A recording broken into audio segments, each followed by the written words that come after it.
In the beginning, there was the USS Enterprise, brought to life on the small screens of the 1960s by Gene Roddenberry and led by Captain Kirk and his crew. Called Star Trek, it lasted 3 seasons, but spawned a Saturday morning cartoon, 4 more TV series, and 10 feature films in the next 40 years.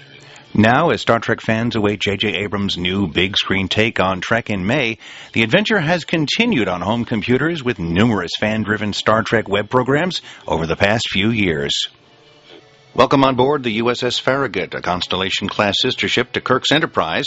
It's set up a starbase inside St. Mary's, Georgia, where its captain, John Carter, a.k.a. John Broughton, beamed down to talk Trek, Georgia style. And why are a bunch of grown men and women with professional careers playing Starship right now? And where'd you get the idea for this in the first place? Well, to answer your second part first, the project started around November 2004 when I saw what other people were doing in terms of the internet and computer technology, leveraging software, video editing software, and being able to make high-quality films without the Hollywood budget.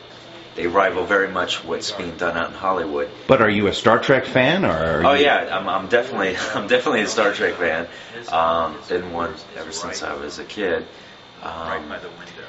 And in terms of how the project started, it initially taking the love of filmmaking as well as the love of Trek, pulling in fans and best friends into this project to remake Star Trek. But instead of Kirk, Spock, and McCoy, the Enterprise, it's Captain Carter, Tackett, and Smithfield of the Farragut. So it's different crew, different ship, different adventures, but it's exactly the way it was 40 years ago. So it's like reinventing Star Trek. It's just different adventures. What got you involved?